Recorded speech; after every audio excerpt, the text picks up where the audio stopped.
I'm joined by some of my really good friends and colleagues from various networks, various places, uh, Banner and Backbone included, with Chris Goldsmith, the founder of Veterans Fighting Fascism, and Task Force Butler, who wrote the book club itself. So super excited to always have you here, Chris, with us, and the founder at On Offense podcast or On Offense with Chris Goldsmith that is doing some incredible stuff. Chris, do you mind? I'm going to go through everyone again, like always, to reintroduce. Do you mind giving your quick blurb on who you are and saying hi to the audience? Yeah, sure. So thanks for tuning in, folks. I'm Chris Goldsmith, founder of Task Force Butler Institute and Veterans Fighting Fascism. As Nick said, I wrote the instruction manual for the Anti-Fascist Book Club. So if you want to start your own version of this, just go to veteransfightingfascism.org. It's like the whole point of the website is to teach folks how to do just this. And next week, I will be launching my first episode of On Offense, the new podcast. Whole goal of On Offense is to change the mindset that Americans have about democracy. We've been talking for 10 years about defending democracy, but if our only concentration, our only stature is defense, the other side just has to simply gain an inch, score a point, they win. So let's go on offense. Hell yeah. Especially after this week of capitulation and going on defense after should have what been on offense kind of fucking sucks. Glad you're here with us, Chris. And we are going to continue going on offense. Next, we have our friend Stephanie Wilson, who is Dr. Stephanie Wilson, a doctor of history, and a good friend of mine on some of my shows. But she is the creator and host of Freedom Over Fascism, doing some incredible interviews and making some really neat connections. Stephanie, do you mind introducing yourself again, too? Well, hi, everybody. It's great to see everyone here at the book club. So I have had the podcast show Freedom Over Fascism for a couple years now. And I interview people as a way to get to know different ways and better ways to talk about our situation, to understand where we are in the context of our history, and to build a community. So I am so grateful to have met Nick and all of the folks with Banner and Backbone, and that whole community building is one of the ways to go on offense against fascism. And I want to continue to bring you really great interviews that dig deeper than your typical breaking news interviews. I seem to be able to make almost anyone cry. So maybe I'm the new Barbara Walters. So beware. But yeah, the interviews are really great. And it really tries to focus on what we can do to fight, and also the radically creative ideas we're going to need to build a new America when this moment is over. Oh, yeah. Yeah, I think that's awesome. Thanks, Stephanie. So glad to have you with us. Really glad I've gotten to know you over this past month and a half or two. Yeah, me too. Thanks for accepting my invite. Oh, will it do it? Yeah. Yeah. See, we get hearts going in here. Don't put two fingers up. You'll get balloons, and it's really obnoxious because I always am like part one, part two, and then I get balloons, and it's always about something not celebratory. Never does it. And then next we have our good friend Tara Devlin of Tara Buster and the Political Voices Network. She is doing some incredible work herself. I get to talk with her quite often. She goes on some great rants. Oh, thank you. And I love to just go off with Tara. You saw us today. Tara, can you introduce yourself real quick? Well, thank you. Yeah, no, thank you, Nick, really, and everyone else here in this great meeting. I have a show on Friday nights, 8:30 p.m. on the Tara Buster YouTube channel and on the Political Voices Network. And also starting a new show on Tuesday. There'll be a Tara Buster Tuesday, 2 p.m. Eastern, coming up this week. And the first guest is JoJo from Jers. So that should be pretty good. And yeah, she confirmed, so that's cool.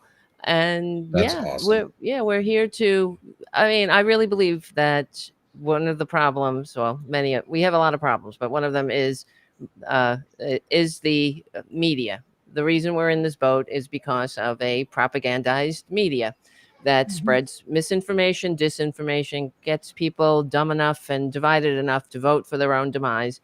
So we have a duty to break through that noise. And I think that's what we're doing here. And that's why I do my show. And I really am honored to be in this group that is really making a difference. So this is how we're going to win. We got to break Thanks, through the Tara. noise. Thank you. I'm glad that you're here with us, helping break through that noise. Yeah. And it's been fun to get to know you. And I'm excited for your new show. Yes. And then finally, we have our good friend and Banner and Backbone's own Rant Act lead with Shane Urich, the wonderful Melissa Corrigan from Counterstory Media, Navy veteran, on-the-ground investigative journalist and reporter with us. Can you introduce yourself a little bit more, Melissa, and then we'll get into it? Absolutely. So I represent Counterstory Media. We exist to audit the narrative by telling personal stories and telling the truth.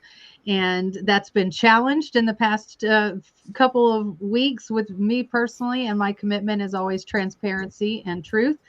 And also a little bit of ranting. I've been known to go on a bit of a tear myself. So every Thursday night at 7, Shane and I are putting that to good use. We have the Rant Act where we rant and then we act. Nice. We give you an action item to do that we all do together. So if you're interested in that, 7 p.m. Eastern, myself and the great Shane Urich are up to all the good nonsense. Love it. Thank you, Melissa. And let's get into it today. So we're going to focus on 3 chapters today. So today's episode is all about investigate, make eye contact and small talk, and practice corporeal politics, or corporeal. I don't know how to say. I think I said that right. But we're going to start with investigate, it's chapters 11, 12, and 13 of On Tyranny by Timothy Snyder. For anyone who hasn't been following along, we're almost done on our On Tyranny discussion, and we're breaking it down hour by hour per week. And so you get a really long form book club with us on this one. It's going to be almost 8 episodes long when we're done. And when we are done, we're going to put it on a banner cast with just the whole series itself of On Tyranny as a season. So you can watch all of them in a line or individually, trying to make this really easy for folks to follow along and get their deep dive into the book too. But the first one we're going to do is investigate. And I think this one's a super important topic. I'm going to read the opening quote for it. Because it does have to do a lot with us, and those of us on this panel and in the book club, but also a lot of people in our audience who do their own investigative work too. Is investigate, figure things out for yourself, spend more time with long articles, subsidize investigative journalism by subscribing to print media, realize that some of what is on the internet is there to harm you. Learn about sites that investigate propaganda campaigns, some of which come from abroad. Take responsibility for what you communicate with others. And so Melissa and I want to put this into super real context. Melissa and I had to do this week, and we investigated this week because we have a good friend named Chris Goldsmith who knows a shit ton about bad groups and groups that are trying to do harm instead of good. And he told us about one of the underlying groups that helped spawn the Refuse Fascism organization. And we owned up to not knowing that information ahead of time, and learning more, and correcting ourselves in real time because of that information.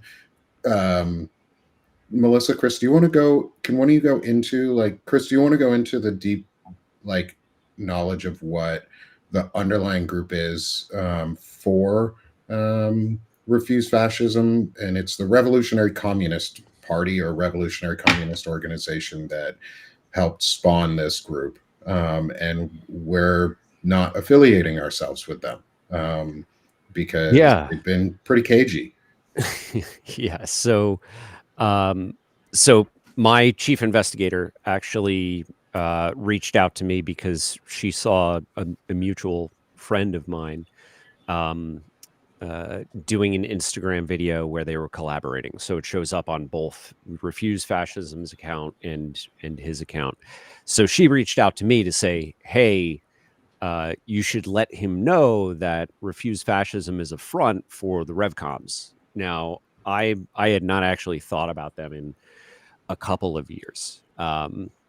Now, if you want to be a communist, you can be a communist. That's fine. I don't care. Like, none of that matters to me. Anyone who has introduced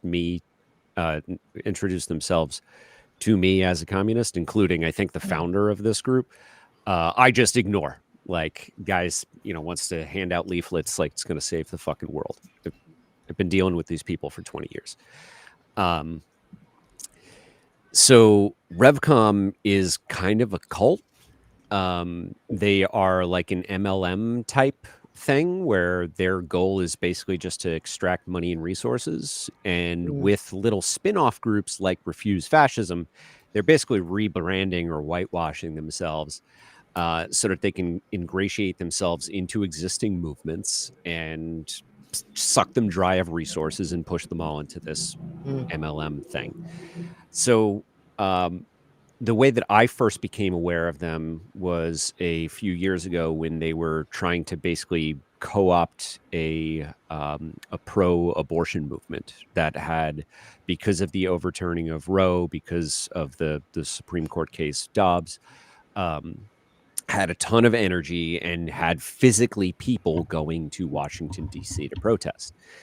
And a bunch of women's healthcare organizations, pro-abortion organizations got together and wrote an open letter condemning these people because of their history of taking over these movements and sucking them dry, and of encouraging protesters who are like new to any given movement to do things and act in ways that are generally harmful, not just to the individual, but to the movement as a whole, to act in unsafe ways, putting themselves at risk, putting other protesters at risk, escalating things when it is not beneficial or safe or something that the entire group is even aware of.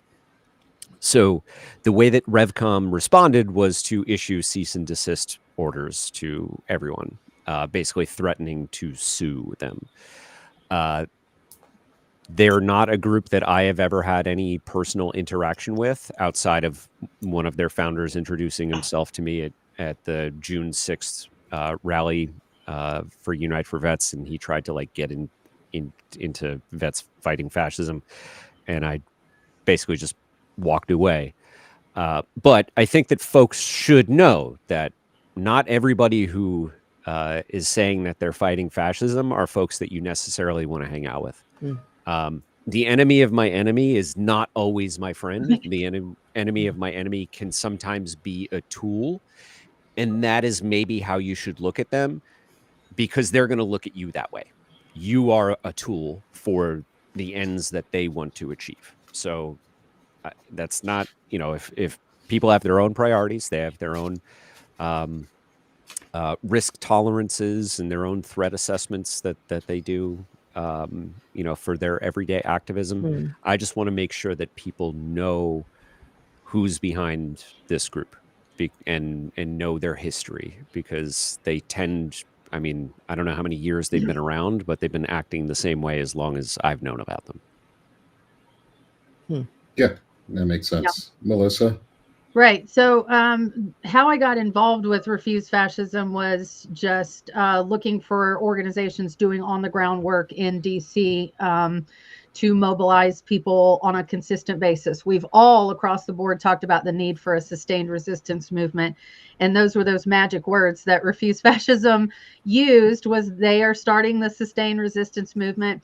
I did due diligence and poking around their website and sort of reading everything. I contacted them. I joined a Zoom call with them as a sort of a partner planning meeting. And at no point anywhere in that process did they mention any ties to RCP. So I was completely unaware of that. And so I went to DC and participated in that march and rally, which went beautifully. And when I was informed of their connections, I immediately, first of all, came forward and told all of my readers and viewers, hey, I know I told you to go sign up with this group. Don't do that. Don't give them your information. And I'm going to reach out and try to get some more information from them. I'm already not super happy that they didn't reveal to a potential partner a connection like that. I think that's in full transparency, something they should have revealed in the beginning. So I emailed them and asked for some clarification. And I specifically asked, are you still connected to this organization legally or financially? And after getting passed around to a few people, I did get an email last night from the national leaders of this group. And it did read very much like an MLM type of deflection. They did not answer my question. They sort of shamed me a little bit and said, if we are all together in fighting fascism against Trump, does it really matter what the organizations we're working with? So like, I'm pretty sure the Taliban wouldn't want Trump as president, but does that mean we're going to work with the Taliban? Like, obviously not. So I found that to be a very off-putting response. And then they would, they agreed to talk to me further if I would set up a call with them. Now, if that's not an MLM tactic, that you can't just answer my question, you want me to get on a call. And then they further suggested that maybe I'm not super clear on what the RCP stands for, and I should really read the work of Bob Avakian. So, oh God, it was a very, very disappointing. Have you read this L. Ron Hubbard? Right. Dianetics. So I'm disappointed. I came right out and told all of my followers, this is the deal. Wow. There is another coalition. What is it, Nick, off the top of my head? What is it? The Removal Coalition is a coalition that is almost entirely 50-51 chapters and indivisible chapters. So I'm going to pivot my support to them. They are hosting events. If you are still wanting to come to DC and you do not want to engage with Refuse Fascism, then there is an alternative for you. And November 20th to 22nd, there are 3 days jam-packed. There's a march led by Al Green, and the capstone is a concert, a sort of political musical rally by Dropkick Murphys. So a lot for everybody in that weekend to come out and still support without engaging with that particular organization. I think that's awesome. I'm glad, Chris, you started that investigative work with us to get us rolling there and made sure we pivoted off that organization. The last thing I need is to be on another list. Yeah, like I don't want to be on someone's watch list because I accidentally promoted like Revolutionary Communist Party. Like, right? Come on, that's what you need. Again, and if people want to be communists, that's totally fine. Yeah, that's on them. It's not that there's anything wrong with that. Yeah, right. If like I don't care. The disclosure piece. So if you are involved in an organization, do your due diligence and really get in there and dig deep and see what ties they have, for sure. Yeah.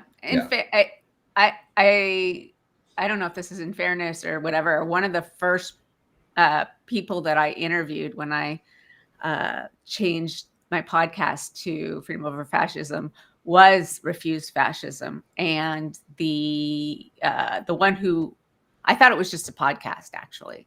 And she, Sam Goldman, came and talked to me, and she runs their podcast. And it seemed, completely, I mean, she seemed a little bit like thinking, like her tactics didn't feel terribly realistic to me, but it didn't seem violent or anything. But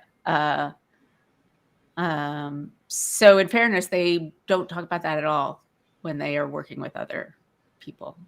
Yeah. Yeah, and I suspect that most people are as you were, Nick and Marissa, when you first engaged with them, you just didn't know. And I think a lot of people who are engaging with them, I don't know if they fucking sell shirts, like if they're wearing their shirts or whatever, people are becoming affiliated. Yes. They just don't know what's behind it. Right. I think we need to, as a little side project, we need to possibly put together one of those charts like we do have for right-wing organizations, like which ones definitely veer into negative territory. We should be doing that for the left too. We should be keeping our eye on our own just as much.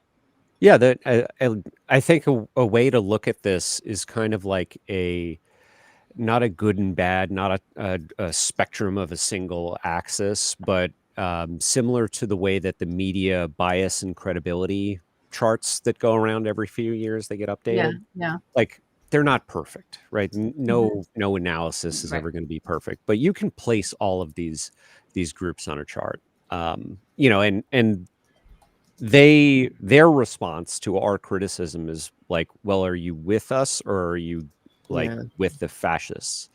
And that's a George Bush like dichotomy that I'm not going to accept. Like I can work with everybody else over here. I don't have to work with you. You're not the center of the movement as much as you want to be. Right. I can do my work and insulate myself from the crazy shit. Yeah, and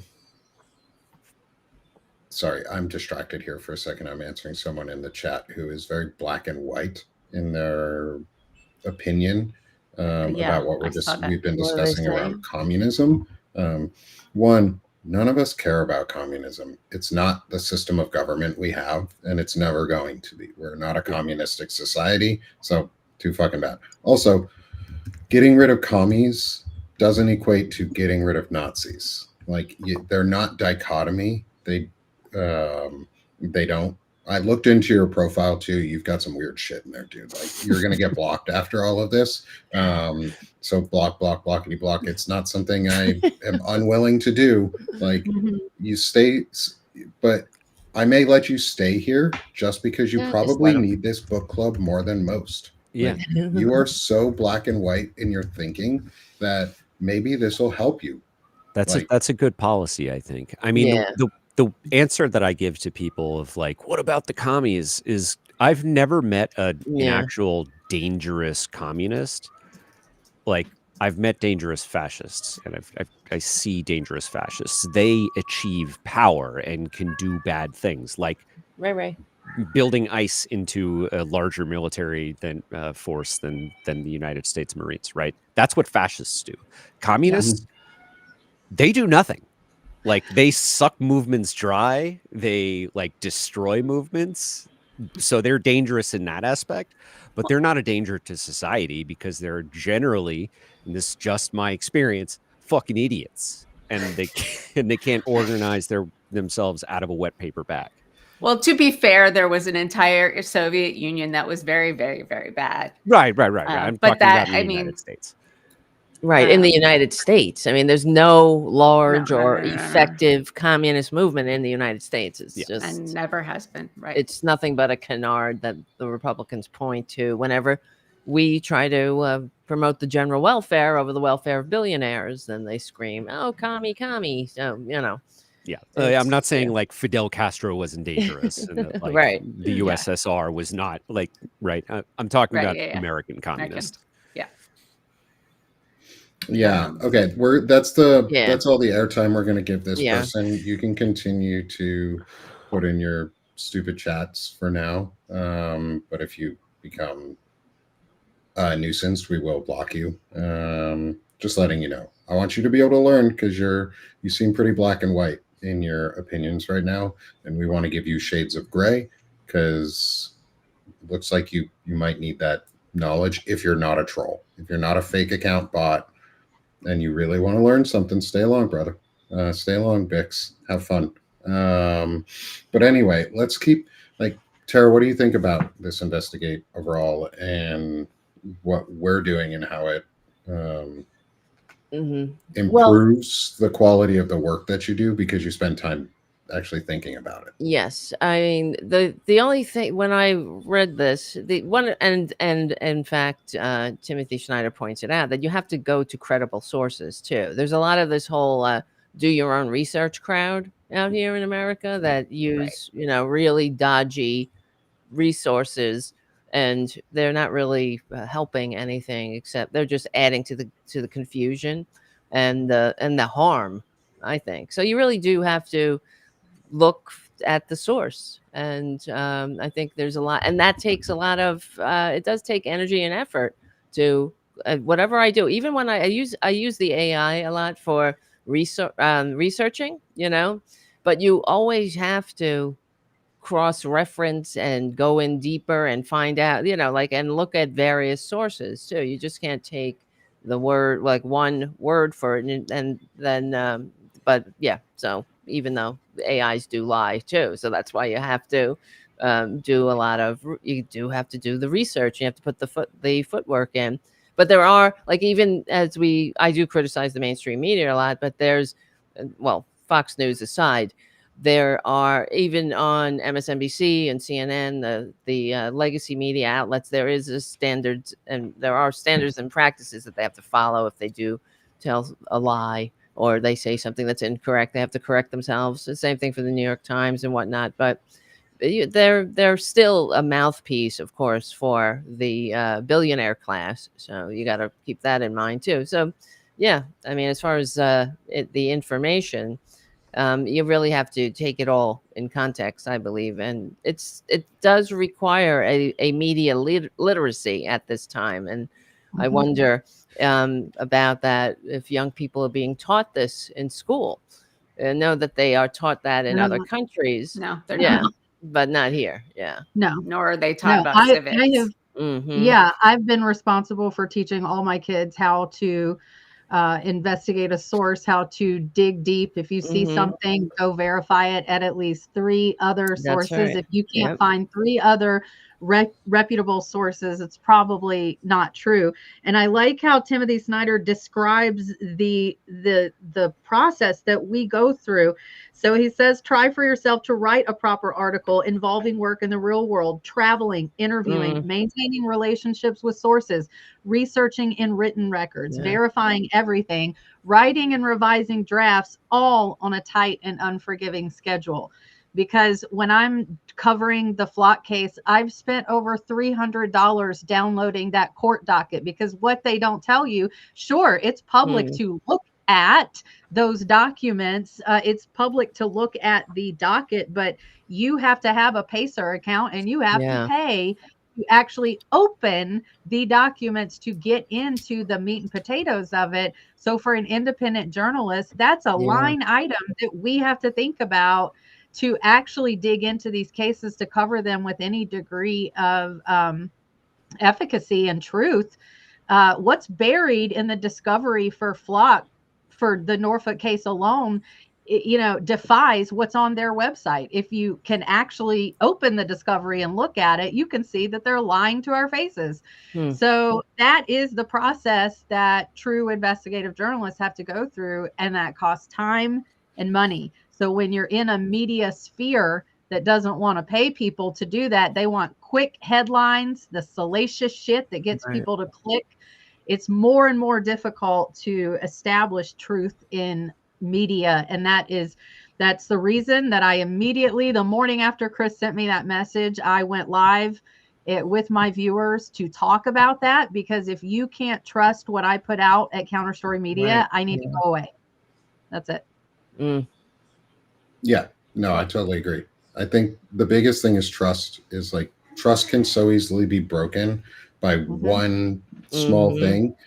And it's easier to put yourself in a situation where you don't need to break that trust by just saying, hey, I didn't know ahead of time and now I know, because people respect that, because other people do that too. Like, that's just a human thing, is when you learn something, you go, oh shit, I didn't know that before. Yeah. And you Yeah. publicly announce it so that others don't follow in a bad trajectory. I don't think that's a bad thing.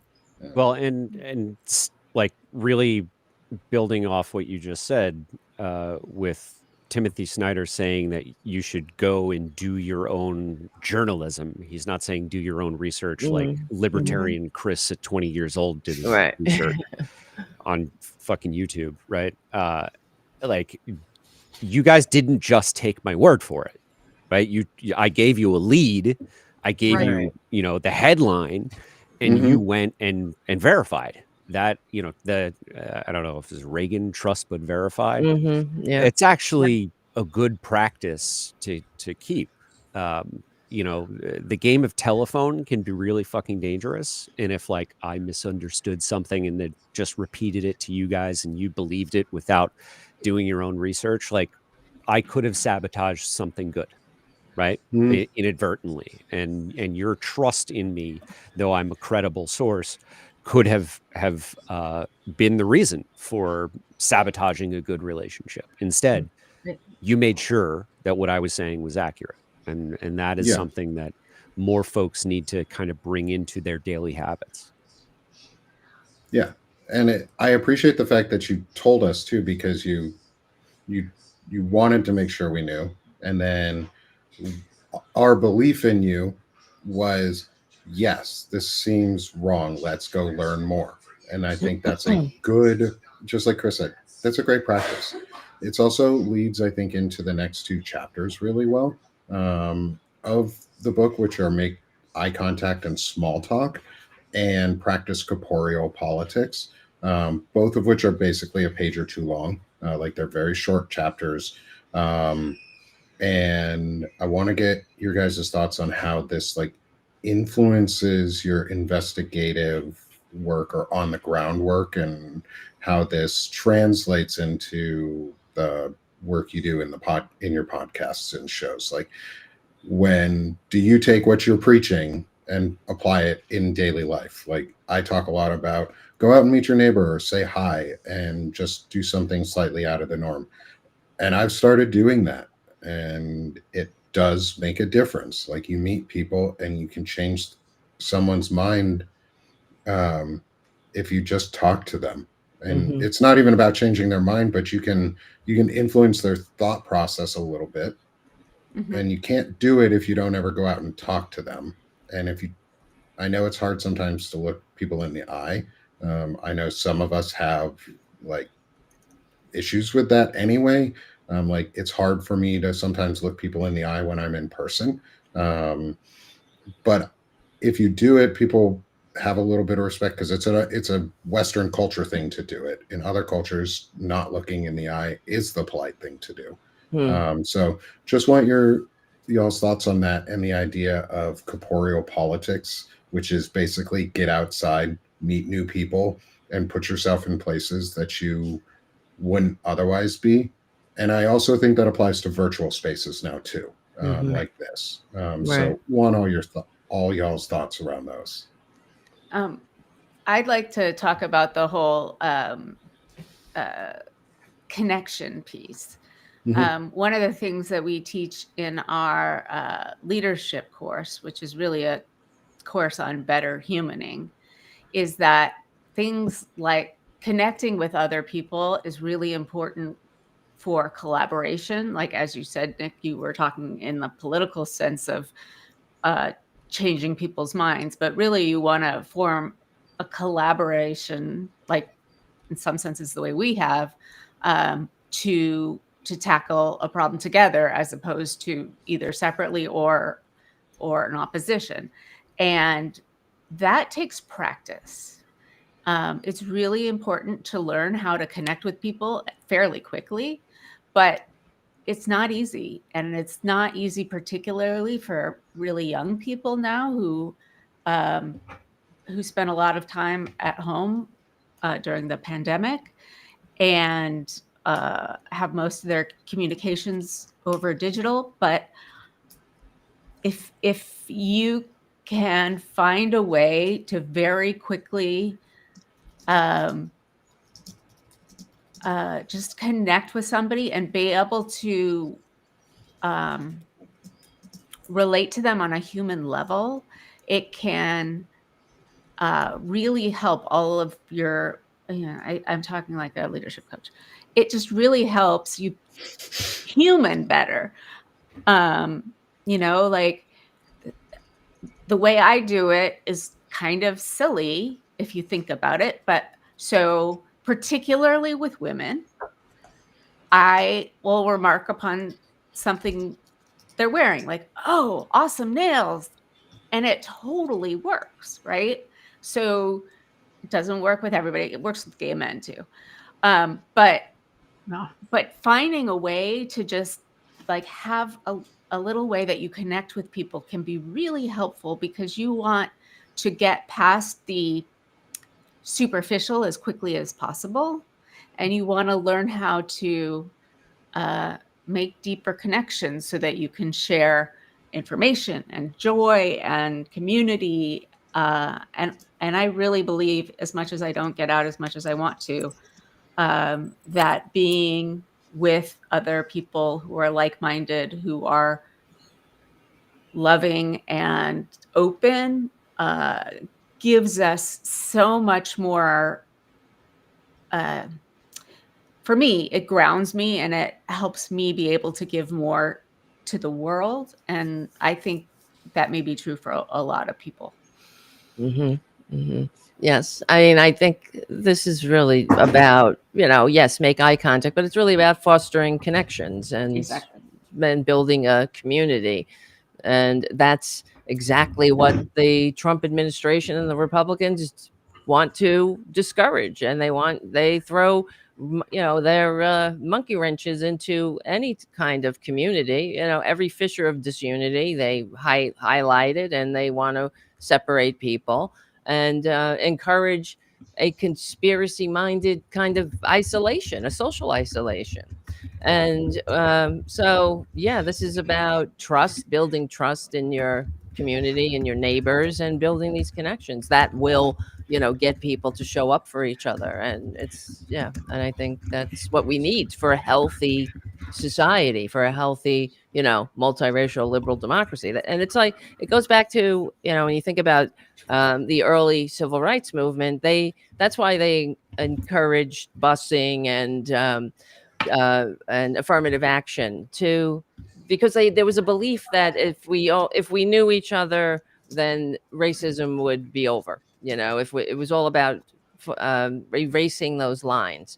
And even though that is an aspect to it, but there's also a legal, a systematic change that has to happen, and that's what they learned through that. It really does start though with building the connections. So that's what I think. Right. And in all sorts of peace movements all around the world, you have a much harder time fighting against people personally. If you know people on the other side That's right. personally, and you can understand that they have Exactly. kids and worry about the same thing that you do, and they're worried about their jobs and whatever, and that your lives are far more similar than they're different, then it's not everything, but it's a better start than just thinking of somebody as completely different and foreign and alien, which is why the regime uses the kind of language they do for immigrants and for anyone they don't like. The dehumanizing language is really important.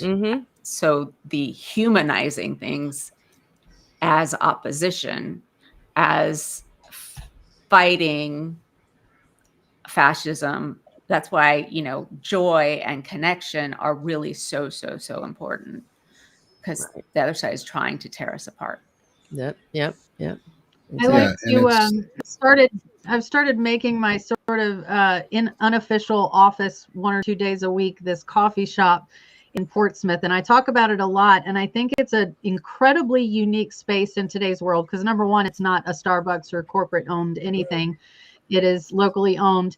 But the location of it is quite interesting. It's right next door to the police station / city hall. It is a block away from a Coast Guard station, and yet it is in an urban downtown area. So the mix of people that come into that space is truly, truly remarkable that there's not like fist fights on a regular basis. But I think part of the reason for that is that we nobody talks politics in there. Like, it talked past tense. But about a week before the election, the dam broke. I walked in one day and I couldn't believe my ears. Every table was talking politics. Every single one. It was like the Twilight Zone in there. We just didn't do it. You don't talk politics when there's a cop at that table and a politician at that. It's somebody must have started it. Everybody's polite, but on this day, we really started chatting, and since then, it's been a lot more open in there because I think that day, as the dam broke, nobody hit each other. Nobody flipped out. Nobody was rude. There were definitely a lot of different opinions all over the place. And I do love so much that talking with police officers gives me a different perspective than what I may assume from my viewpoint in life. I've never been a police officer. I'm a military vet, but I've never been a cop. So the way that we are beginning to foster conversations in that space now has become a really beautiful thing, because at the end of the day, we say, bye, have a great day. Nobody angry, nobody holds stuff. But there's a couple of old guys that come there, like these guys are in their 70s. And one of them began like just solid ranting MAGA. He just everything out of his mouth was illegal aliens are taking all the health care, and through these these kind conversations, through us asking him questions and can you clarify what you mean by that, and then having people that are in trusted positions to him to have police officers correct him about something. Say, well, we don't really see that on the street. That's not what we're seeing out here. That's the type of thing that begins to change that guy's mind, because these authority figures that have been held up in MAGA culture, police are, we back to blue. So when a police officer tells you that your assumptions on the behavior of undocumented immigrants in your neighborhood is not what you thought it was, they're going to listen to that. So this is why I began a chapter of this book club, the Anti-Fascist Book Club, that meets in a coffee shop in Norfolk, so that we can begin to have these frank, face-to-face, eyeball-to-eyeball conversations, because there's nothing else like it. You can't just get up and walk out of the chat room. If you just get up and gather your things and walk out of the coffee shop, you look like, the problem, essentially. Right. So it kind of forces people to sit in a little bit of discomfort. And for a lot of us, even us older people, we blame the young people for this, but even a lot of older people have grown uncomfortable sitting in spaces where we don't feel entirely comfortable. We can't just blame that on Gen Z. That's no. Throughout all of us, because of internet spaces. And it's so easy to exit out of a chat room or walk away or block someone.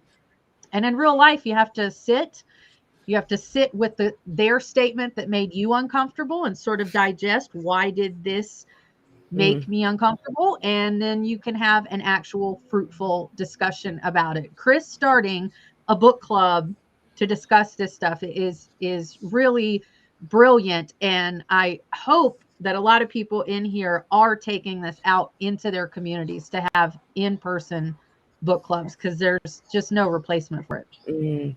And even just in-person conversations, like taking this and just talking about the things that we're talking about, or talking about issues that are important to you and that are important to everyone around you. And like, we can see how important things are.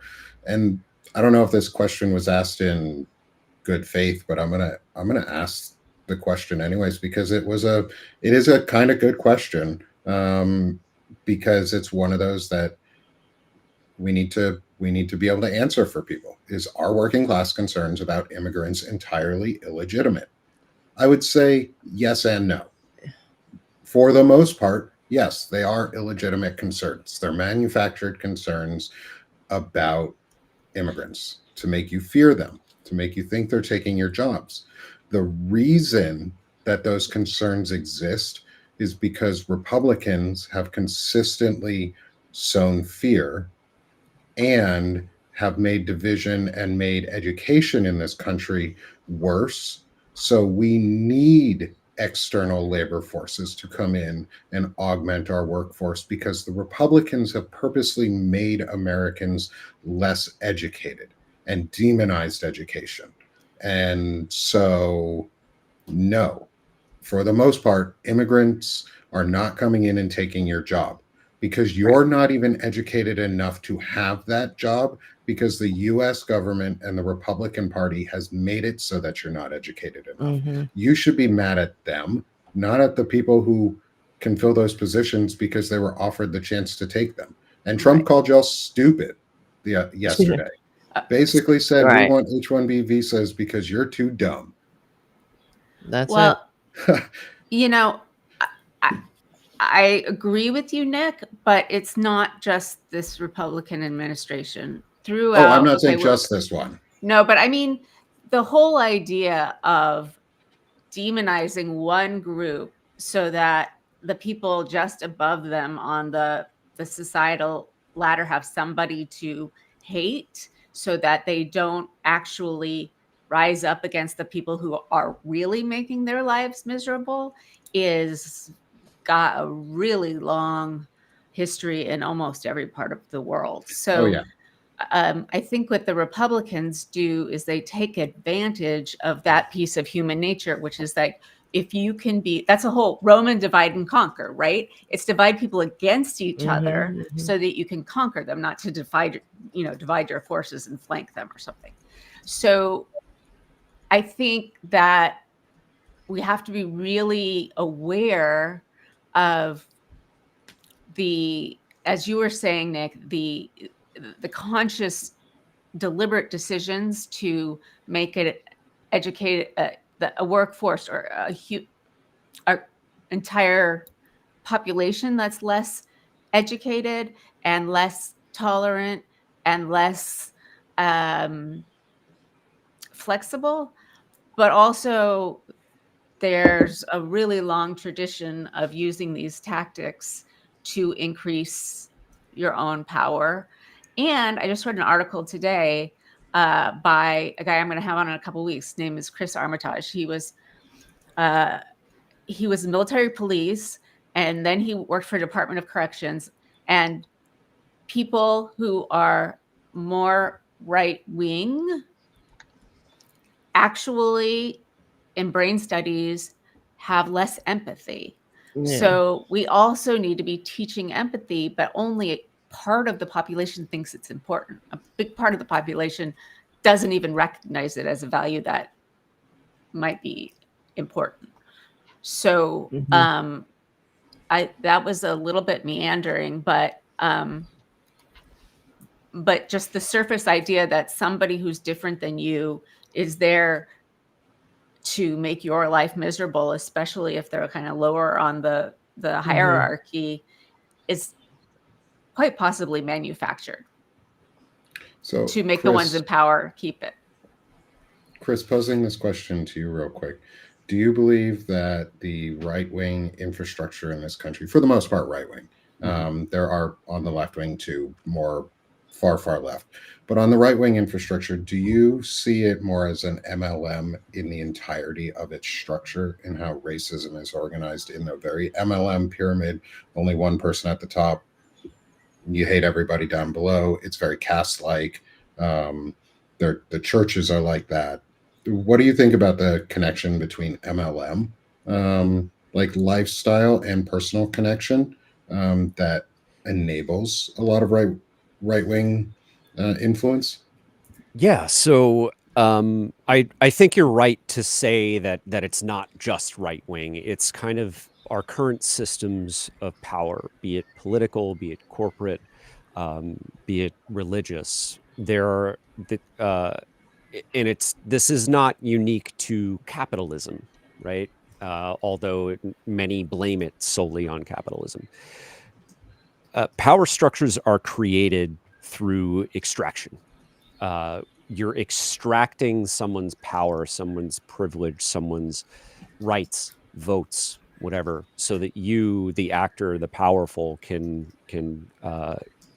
push forward your will using force of whatever kind, however you want to define it. It doesn't mean violence, right? It just means force of action. So when we think about whether immigrants should be a concern to the working class, that is a power dynamic that is being forced upon us by those above. The only immigrant that I am concerned with today in the United States is Elon Musk. Yeah. That is it. He is the wealthiest Don't person forget on Peter the planet. Thiel. And Peter Thiel is a close second, but you're right. I only have so much focus that I can dedicate. Yeah. So I look at someone as powerful as Elon Musk, someone who broke the law to come into our country, to establish his businesses, to ultimately amass more wealth than any human being in the history of the world. And I think about how he has effectively become a nation state unto himself. He has enough power and influence in a literal sense, enough power to switch off the lights, to switch off the internet for one of our allies in Ukraine, right? He can decide to do the same thing to the United States Navy, right? Like, he is one man. So I think that any American who's looking at someone who is crossing the border illegally, the stereotype of Fox News is like people climbing over a wall, coming over from the border of Mexico, their brown skin. That person has zero fucking power. They have no influence at all whatsoever. That is not to deny that, individual on individual crime happens, and gangs, yes, do exist, and yes, drugs do cross that border, but not the way that they come through shipping containers from China. Like, that is just a difference of scale, right? So I'm not saying that those things don't happen, but Elon Musk can annihilate a military. Like, that is where your attention should be if you're concerned about any one person or any one group that is going to, potentially influence your life in a negative way.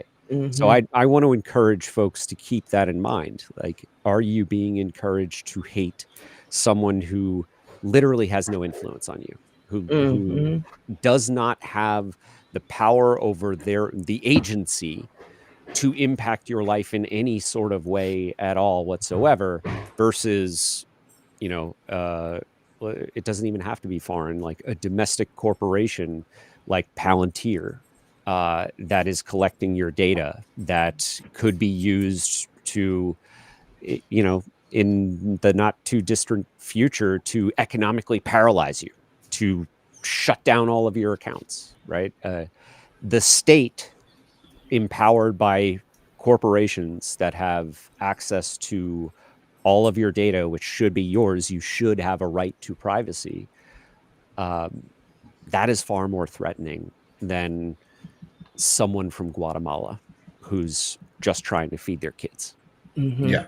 And we have proof of like things like that happening in the United States right now.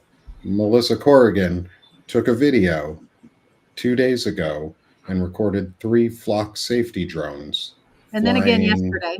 And then again one yesterday, flying in Norfolk, Virginia, where there's been no announcement. There's been no public notice of this. It's not on any of the websites or in any of the agreements that Norfolk and flock safety had made with each other. There's an ongoing case court case right now about from Norfolk that Melissa's covering, and I have been broadcasting out as much as I can, and we've been putting on Palin Talk quite a bit, is the use of flock safety cameras to track citizens and their movement and correlate that movement for a surveillance state, and that there's no Fourth Amendment right for some reason, and that it doesn't violate your right to not have this type of search put on you at all times.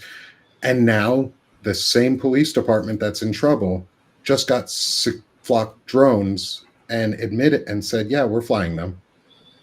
Bro, Yeah, you guys are in a court case. Yeah, I called not as a journalist, but as I said, my son and I were taking a walk through the neighborhood, and we thought we saw something up in the sky, and she quite freely offered up, oh yeah, that's our drones. We're out flying drones. And Peter Thiel is working to answer the question in the chat. Is Peter Thiel is working to purchase Flock Security because of their software, not really because of their cameras, but because of the aggregation software and data mining that they do. And also, just want to point this out: Norfolk, Virginia has a naval base at it. The largest in the world. Who the fuck authorized flying drones without any FAA approvals or flight plans that can be found? Who authorized that near a military installation? That is a national security threat. As someone who worked with counterintelligence soldiers in the military, because I was a human intelligence collector and our counterparts were the counterintelligence collectors. Human intelligence collectors collect intelligence on foreign adversaries or from foreign adversaries. Counterintelligence collectors collect intel from us, from the inside, on what's going on around the inside. There is a counterintelligence officer and enlisted and sergeant sitting there and probably warrant going, who the fuck authorized drones to fly near this naval base?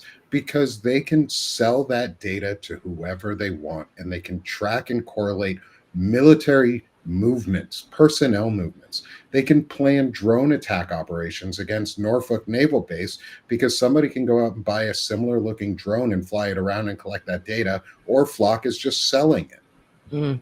Like, that's my fear. Sorry, I took over on that one for that monologue, but I think you're right, because that's a terrible fear of what kicked off the court case was the fact that they put these cameras up with no data policy or plan in place and used them for 4 months with no plan in place, and over 6 law enforcement officers, 6 that we know of, accessed the system before there was any policy, putting guardrails on that. So now they're launching drones once again with no public announcement, which leads me to assume they also have no policy and plan in place for the use of drone technology, which is infinitely more powerful in terms of surveillance.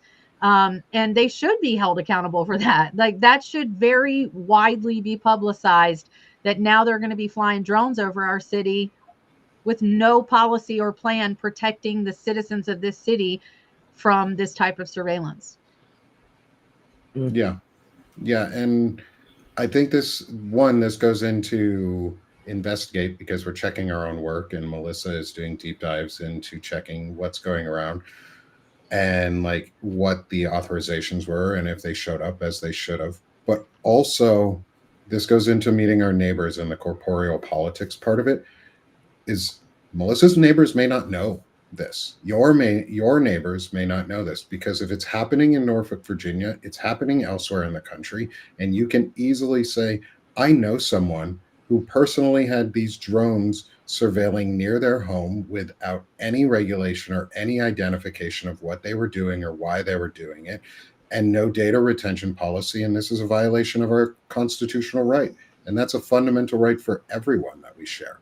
Like, you can connect on that by then going out and talking about this issue to other people and just asking, do you want to be surveilled by a drone all the time? Do you want to have a personal tracker just following you wherever you go, and being willing to spin up without a human intervention? Because these flock drones don't need humans to launch them. They get trigger points from the cameras, and then they launch themselves. Yep. Which is dangerous as shit, because drone swarms or AI driven drone swarms are like the basis of all terrible sci-fi movies and the death of humanity. So if you want to watch Terminator, now's a good time. Yeah. Exactly. My kid has to watch Blade Runner over the weekend, so he's taking an English class on wow. AI, and it's so fucking relevant. It's scary, you know? It's Right. funny. Quickly, we went from like, oh, this is impossible, this is so sci-fi, to like, oh, it's here. Yeah. And Right here. yeah, and with it's here, because we're just at the top of the hour and I want to respect everyone's time here, so let's shift real quick to it's here's Chris's new podcast is coming here, is here soon, and there was a trailer out this week, and I want to give you a moment to sell yourself, Chris, and the work that you've been doing, and how cool it is, and what you got on the horizon. Yeah, I'm going to keep this outro super short. So, On Offense is the new podcast. If you've been watching this episode of the Anti-Fascist Book Club, you know what that means already. If you go to onoffense.substack.com, you can read my Substack. I am taking this and making it an audio visual platform. You folks have been asking me, like, what can I do to defend democracy, to fight for democracy? This is what every episode of the podcast is about. We're in production right now. I've already done my first 2 interviews for the first 2 weeks. I did an interview with this historian, Tad Stormer, today, who's my favorite historian ever. He's a resistance historian. And we talk about, what we're experiencing in this moment and the fallacies that have kind of made us a little weak in our response to the rise of fascism. So if you want to learn more, the QR code is on the screen. You can go to onoffense.substack.com or weareonoffense.com. Mm-hmm. Thanks so much, Chris. I appreciate it, and all the incredible work you're doing and support you're providing around for us too, and giving us knowledge and letting us go on offense, because we're tired of fucking losing because people decide they just want to give up. Let's go next, our friend Stephanie. I am the host of Freedom Over Fascism, which is also an audio podcast and 2 live shows a week on Tuesday and Wednesday at 1 Eastern. And my purpose is also to understand this moment, to bring people together, and to give people actions on how to fight, as well as to encourage really radically creative ideas for when we are ready to build a new America. FreedomOverFascism.us. That's straight to my Substack. Thanks so much, Stephanie. Tara, how about you? I do a show every Friday night, 8:30 p.m. Eastern time, right here on the Political Voices Network, Substack, and the Tarabuster YouTube channel, youtube.com/CFA channel/Tarabuster. And Tuesdays coming up, Tarabuster Tuesdays, 2 p.m. Eastern. Myself and Jojo from Jers will be the first guest. And what else? Yeah, if you can become a Substack subscriber, that would be great. I got to get those numbers up, and if you can for free, that's awesome. If you can do it paid, that's even better. But everyone is welcome. Please subscribe. Thank you. Thanks, Tara. Thanks so much. Next, our good friend Melissa Corrigan. Hello. Yes, I am, like I've mentioned before here, doing a deep dive on flock security, and one that will be getting even deeper now that we are uncovering the drone situation. I will absolutely be at my next city council meeting asking on record why there are drones flying over my house with no public announcement. So you might see me on the news. But there's quite a few projects I'm working on and digging in here. So Subscribers are always welcome. And if you can't pay, that's fine. I just ask that you share the articles I've worked on and get that information out there. Thanks, Melissa. Appreciate it. Sell myself real quick, too. I'm Nick Parrow from Sick of This Shit Publications and Banner and Backbone, but I'll get to that one next. Sick of This Shit Publications is where I do most of my chronic illness community building, and I'm trying to work on like positive masculinity and a new form of masculinity that doesn't suck, with some good shows with folks like Walter Ryan, but also chronic illness discussions with folks like Stephanie Wilson and Beth Cruz and So a lot of focus on health and positivity. I also do some poetry over there when I get time to. I have a lot going on, so I don't always get time for that. Next, finally, come hit up Banner and Backbone itself. This is the network. This is where we're building out all these projects. We have some incredible stuff that has been going on. We've got new backgrounds. We're upgrading designs. I'm putting in a lot of work behind the scenes. We even have our first podcast without me on it, which is Melissa Corrigan and Shane Yerrick on the Rant Act, which is first they rant, then they act. And it was a fun episode last night. So look out for the replay that's going to come out today, and watch it. It was amazing. And so come join Banner and Backbone so we can help support and build and push for further initiatives like we've got with these ones here. And then finally, special QR code that's coming out about, and I want to bring this one up because Melissa is really involved in it. And it's going to be a place for truth and uncensored media and content. And that is the 1A Collective. And Melissa, can you give just a quick outro on that? And then we'll close out today's episode. Yes, so we're building out a space that is a virtual space that is not on American soil. It's in a country that doesn't extradite or share information with the U.S. So we're building out a platform for writers and artists and journalists and any creatives that want a place to host their content where it is not at risk of being taken down. So we're in the early stages, just building out that web presence right now. There's a contact form. So if you want to fill it out and get on our list, so you can get updated when the rest of the features are rolled out. We're going to have an old school chat forum like it's the 90s again, taking it old school, but a way for us to communicate in a space that isn't owned by a billionaire and not on U.S. soil. So we can be a little more free in what we talk about and plan there. Love it. Thanks, Melissa. I cannot wait to see all the updates that come out and the cool stuff that is going to be associated with the 1A Collective, and how it can support the work we're doing. So thank you, everybody. Thank you all for coming on again with me. I love having these episodes. Thank you, everyone in the audience, for joining us today. It's been a great episode. We've had some interesting back and forth in the chat. Someone may end up getting blocked today. I don't think they were really here in any good faith. But everybody else in the chat, thank you so much for your great engagement and support. Good questions, good feedback.